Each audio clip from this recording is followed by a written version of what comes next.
안녕하세요. 감동사연 채널 왈칵입니다. 꾸준히 한국과 각별한 인연이 있는 외국인분들의 이야기를 생생하게 전달하는 데 힘쓰도록 하겠습니다. 이제 오늘의 사연자분 모셔볼게요. 사연자님 안녕하세요. 안녕하세요. 저는 현재 한국계 남편과 재혼하여 3년째 딸아이 하나, 듬직한 아들 하나를 두고 사는 에이벌이에요. 제가 오늘 전해드릴 사연은요, 옛날 한국계 남편과 만나기 전 이야기입니다. 제가 멋모르고 철없는 미혼모 시절에 샀던 한국 중고차를 산 이후 벌어진 에피소드인데요. 이 중고차가 심지어 당시 차에 타고 있던 저와 딸아이의 목숨을 구했죠. 어떻게 중고차 따위가 저희의 목숨을 구했는지 꼭 알려드리러 나왔습니다. 절대 광고 아니에요. 저희도 다시 한번 알려드립니다. 자동차 광고는 절대 아닙니다. 이제 에이버리님의 사연 본격적으로 함께 알아보시죠. 제가 미혼모가 된 이유부터 설명을 해드려야겠네요. 저는 성폭행을 당했습니다.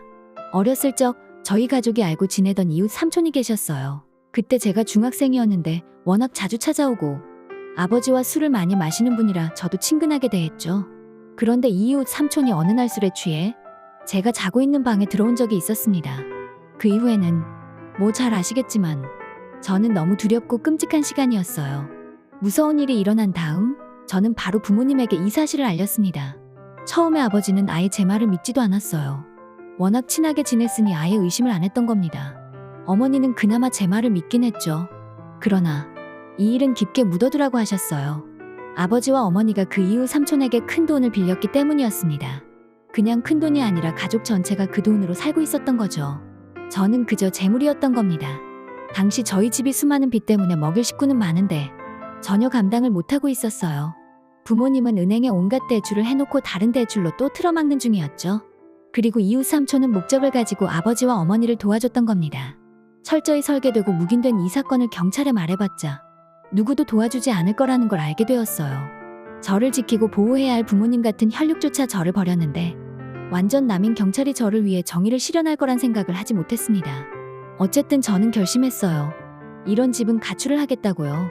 그때까지만 해도 제가 임신을 한 줄은 몰랐죠. 그러다 식당 아르바이트를 하던 도중 입덧을 하게 되었을 때 여자 사장님께서 너 혹시 남자친구 있냐고 물어봤습니다. 저는 남자에 대한 공포 때문에 전혀 남자친구를 사귀지 않았어요.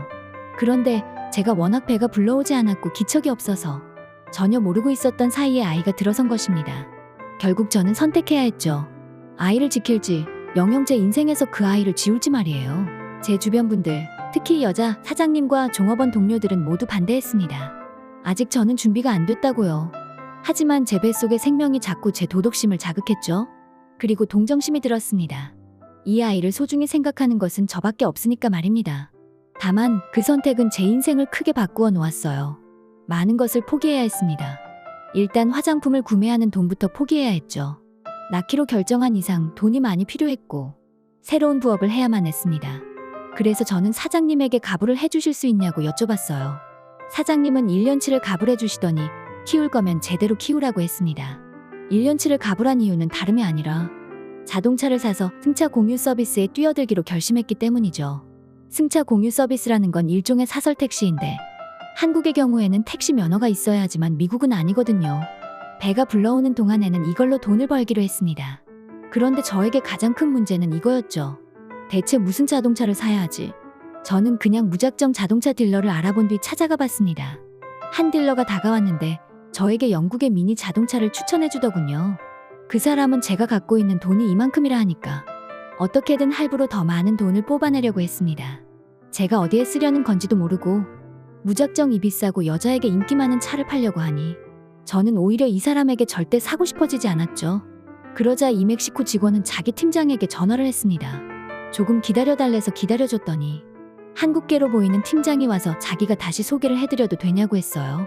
저는 여기나 다른 곳이나 어차피 똑같이 응대할 것 같아서 좀 더 들어보기로 했습니다. 그는 일단 차를 어디에 쓸 거냐고 물어봤어요. 그래서 제가 그냥 사설 택시에 쓸 거라고 말했습니다. 그리고 쓸만하고 고장 잘 안 나는 대신 성능은 그리 좋지 않아도 된다고 했죠. 그렇게 말하니 한국에서 만든 차를 추천해 주었어요. 어차피 면허도 아직 따지 않았다면 연습용으로 제격이라 했습니다. 구형 엘란트라였는데 디자인은 마음에 들었죠. 어쨌든 면허를 따려면 사야 했으니 구매하겠다 말씀을 드렸는데 엔진 상태나 타이어 등 여러 가지 상태를 보는 법을 알려주겠다는 겁니다. 아무래도 택시용으로 쓰려면 이것저것 정비 상태를 자주 봐줘야 한다면서요. 제가 워낙 아무것도 모르는 눈치인데다 크게 불러온 배를 가지고 차를 보러 왔으니 뭔가 눈치를 채고 호의를 베푸는 것 같았죠. 저는 이 정도면 괜찮다고 하고 구매해서 나가겠다 말했고, 그는 차는 정상인이 안심하고 고장나면 바로 이쪽에 전화하라 조언했습니다. 그렇게 저는 엘란트라를 타고 열심히 운전면허 시험 독학에 열중했어요. 그런데 혼자 하려다 보니까 잘 안 됐습니다.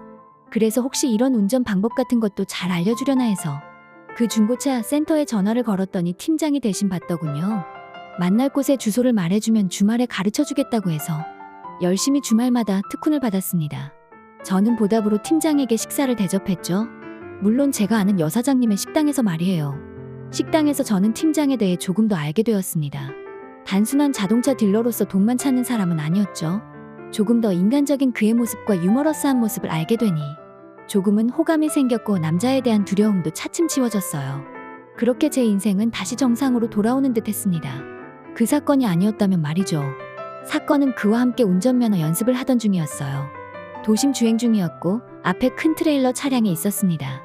딜러는 이럴 때는 트럭의 사각지대를 알고 있으면 좋다고 했지만 지금 설명할 수는 없으니 당장은 빨리 앞으로 추월하라고 했죠. 그래서 엑셀을 밟고 쭉 앞으로 달려나가는데 반대편 차선 너머에서 갑자기 타이어가 튀어나온 겁니다. 타이어가 트레일러 운전자 쪽으로 향하니까 트레일러는 핸들을 급하게 확 들면 발생하는 스핀을 하더군요. 스핀을 하는 트레일러를 미처 피하지 못하고 저도 모르게 브레이크를 콱 밟았습니다. 결국 저와 딜러는 트레일러에 깔리는 모습을 마지막으로 정신을 잃어버리고 말았죠. 정신을 차리니 소방관들이 저희들을 향해 말을 걸고 있었어요. 그리고 강제로 문짝을 떼내어 저와 딜러를 구했습니다.